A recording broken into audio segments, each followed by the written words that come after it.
మేక యొక్క స్వయంవరం. డ్రీమ్ ల్యాండ్ అడవిలో జంతువులన్నీ కలిసి ప్రేమగా జీవిస్తూ ఉండేవి. ఇక్కడ రాజు అయిన షేర్ఖాన్ గత 2 సంవత్సరాలుగా తన భార్యతో కలిసి అక్కడే ఉంటున్నాడు. కాని వాళ్ళకి ఇంకా పిల్లలు పుట్టలేదు.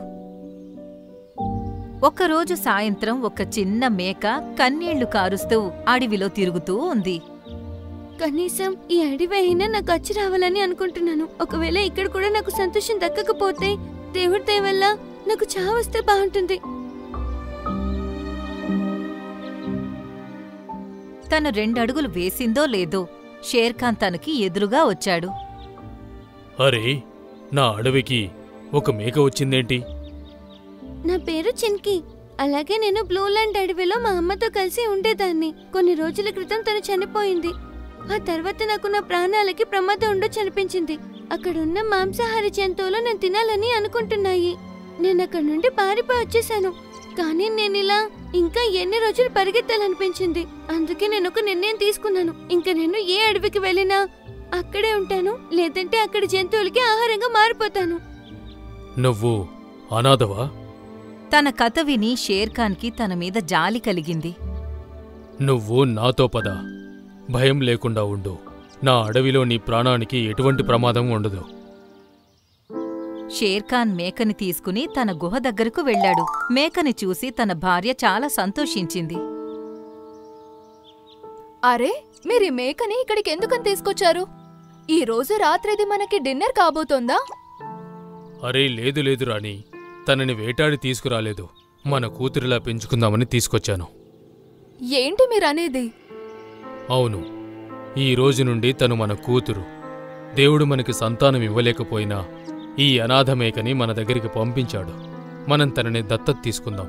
అప్పుడు తన జీవితంతో పాటు మన జీవితం కూడా సంతోషాలతో నిండిపోతుంది.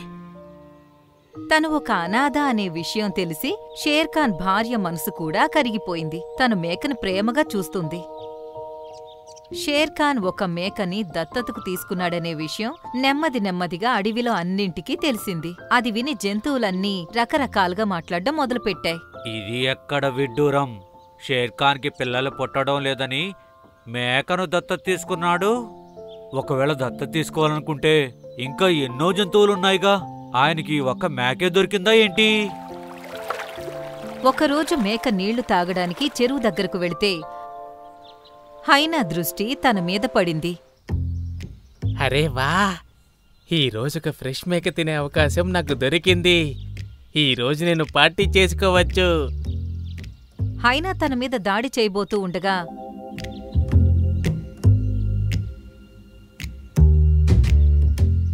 అప్పుడే నక్క వచ్చి తన నాపింది. అరే అరే, నువ్వేం చేస్తున్నావు? అది షేర్ఖాన్ కూతురు. ఏంటి, ఒక మేక? అలా అంటూ హైనా మేక వైపు చూసి గట్టిగా నవ్వింది. నువ్వు అన్నట్టు ఒక మేక షేర్ఖాన్ కూతురు ఎలా అవుతుంది? బిడ్డకి జన్మనిచ్చేటప్పుడు షేర్ఖాన్ భార్యలో మేక యొక్క ఆత్మ దూరిపోయిందా ఏంటి? ఈ మాటలు విని మేకకి చాలా బాధ కలిగింది. ఒకవేళ మీ అందరికీ నా కథ నచ్చితే గనక లైక్ చేయండి, అలాగే మీ ప్రేమ చూపించండి, నా కథని షేర్ చేయండి. అలాగైనా మంచితనం ఇంకా బ్రతికే ఉందనే విషయం అందరికీ తెలుస్తుంది. అలాగే మీరు కూడా అవసరమైనప్పుడు ఒక అనాథని చేరదీస్తారో లేదో కమెంట్ చేసి చెప్పండి. అయినా తను జంతువుల మాటలు వినడం అలవాటు చేసుకుంది. నెమ్మదిగా 1 సంవత్సరం గడిచిపోయింది. షేర్ఖాన్ ఒక సభ ఏర్పాటు చేశాడు. నా కూతురి చింకీ మేకకి స్వయంవరం జరగబోతోంది. జంతువులన్నిటినీ ఒక రిక్వెస్ట్ చేస్తున్నాను. ఈ విషయం మిగతా అడవుల్లో కూడా అందరికీ తెలియజేయండి. షేర్ఖాన్ ఈ విషయం ప్రకటించాక జంతువులన్నీ మౌనంగా ఉన్నాయి. కాని తరువాత తన మీద జోక్స్ వేసుకున్నాయి. సర్వనాశనం! అరే, మన రాజు షేర్ఖాన్కి అసలు ఏమయ్యింది? ముందు మేకని దత్తత తీసుకున్నాడు, ఇంకిప్పుడేమో తనకి స్వయంవరం ప్రకటించాడు. నాకింక ఈ అడవిలో ఉండాలన్నా కూడా సిగ్గుగా ఉంది. ఇలాగే జంతువులన్నీ షేర్ఖాన్ గురించి చెడుగా మాట్లాడుతున్నాయి. అలాగే తను చెప్పిన పని కూడా చేస్తున్నాయి.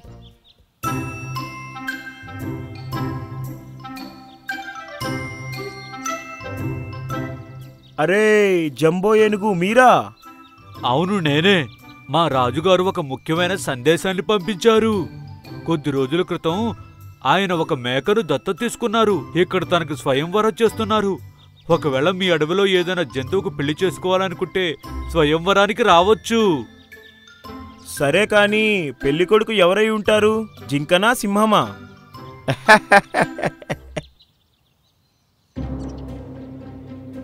వాటి గురించి వాటి అడవిలోనే కాదు, మిగతా అడవిలో కూడా ఇష్టం వచ్చినట్టు మాట్లాడుతున్నాయన్న విషయం షేర్ఖాన్ భార్యకు తెలిసి వెంటనే తనకి చాలా కోపం వచ్చింది.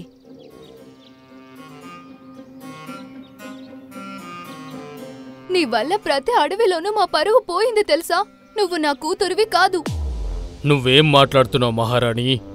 తను మన కూతురు, అందుకే తన స్వయంవరం కూడా మన అడవిలోనే జరుగుతుంది. తనని ఇంకో మాట కూడా అనకు.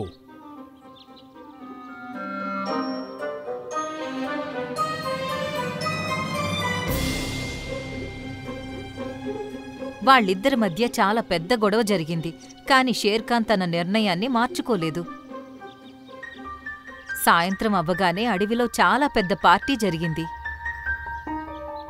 దాని తర్వాత స్వయంవరం జరిగే సమయం వచ్చింది. ఒకవైపు మేక నిల్చుంది, ఇంకోవైపు కొన్ని జంతువులు నిలబడ్డాయి. తల్లి, ఈ పెళ్లి కొడుకులలో నీకు సరైన వరుణ్ణి నువ్వే ఎంచుకో. మేక అక్కడ ఉన్న పెళ్లి కొడుకును చూసి ఇలా అంది. మీ ముగ్గురులో ఎవరైతే నా ప్రశ్నలకి సరైన సమాధానమిస్తారో నేను వాళ్ళని నా వరుడిగా ఎంచుకుంటాను. ఈ మాట విని జంతువులన్నీ తనని జాగ్రత్తగా చూస్తున్నాయి. ఒకవేళ ఏదైనా జంతువు అనాథ అయితే మనం తనకి ఎలా సహాయం చేయగలమో చెప్పండి. నాకు తెలిసి మనం వాళ్ళని బాగా ఆహారం దొరికే ప్రదేశంలో వదిలేయాలి. అలా చేస్తే తను జీవితం ప్రశాంతంగా గడపొచ్చు. ఈ ప్రశ్న విని ఎర్రమేక మౌనంగా ఉంది. కాని తెల్లమేక ఇలా అంది. మనం తనకి ఎంత ప్రేమను చూపించాలి అంటే తనకి వాళ్ళ అమ్మా నాన్న కూడా గుర్తు రాకూడదు. ఎందుకంటే కేవలం ఆహారం దొరికినంత మాత్రాన జీవితం గడవదు కదా. జీవితంలో మన అనేవాళ్ళు ఉండటం కూడా ఎంతో అవసరం. నీ సమాధానం నాకు నచ్చింది. నేను నిన్నే పెళ్లి చేసుకుంటాను. ఈ మాట విని అన్నీ సంతోషించాయి. ఏహే ఏహే. ఆ తర్వాత మేకకి సంతోషంగా అప్పగింతలు జరిపించాయి. ఆ తర్వాత షేర్ఖాన్ ఇంక తన భార్య ఒంటరివాళ్లైపోయారు. కాని కొద్ది రోజుల్లోనే షేర్ఖాన్ భార్య ఒక బిడ్డకు జన్మనిచ్చింది. అది చూసి అన్నీ ఆశ్చర్యపోయాయి. మీరందరూ మీ మనసులో అనుకుంటూ ఉండొచ్చు, నేనా మేకనెందుకు దత్తత తీసుకున్నాను అని, అలాగే మేమిప్పుడు తల్లిదండ్రులము ఎలా అయ్యాము అని. ఈ మాట విని అన్నీ షేర్ఖాన్ వైపు ఎలా చూశాయంటే వాటి మనసులో ఉన్న ప్రశ్న కూడా అదే అన్నట్టుగా చూశాయి. 2 సంవత్సరాల క్రితం నేను నా పేద స్నేహితుని కలిసి మన అడవికి తిరిగొస్తూ ఉండగా దారిలో నాకు చాలా ఆకలి వేసింది. నేను వేటాడ్డానికి చూశాను, కానీ నాకు ఎక్కడా ఒక్క జంతువు కూడా కనిపించలేదు. కానీ కాసేపు నడిచిన తరువాత ఒక ఊరిలో నాకు ఒక చిన్న మేకపిల్ల కనిపించింది. నాకు చాలా ఆకలిగా ఉండటంతో నేను వెంటనే తనని వేటాడి తినేశాను. నేను నా ఆకలి తీర్చుకుంటూ ఉండగా ఒక పెద్ద మేక అక్కడికి వచ్చింది. నేను ఆ మేకపిల్లని తినడం చూసి తను గట్టిగా ఏడ్చింది. నువ్వు నా ఒక్కగానొక్క బిడ్డని చంపి తినేశావు. దేవుడు నీకెప్పటికీ తండ్రయ్యే అవకాశాన్నివ్వడు. నువ్వు నా బిడ్డని చంపినందుకు శిక్షని అనుభవించేంత వరకు నువ్వు తండ్రివి కానే కాలేవు. ఆ మాట విని నాకు ప్రాణాలు పోయినంత పనయింది.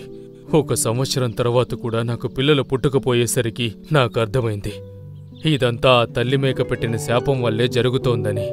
కాని నేను చేసిన ఆ పాపానికి ప్రాయశ్చిత్తం ఎలా చేసుకోవాలో నాకు అర్థం కాలేదు. అప్పుడే నాకు ఈ మేకపిల్ల కనిపించింది. తను ఒక అనాథని నాతో చెప్పగానే నేను తనని దత్తత తీసుకొని నా సొంత కూతురిలా చూసుకొని తనకి స్వయంవరం జరిపించాను.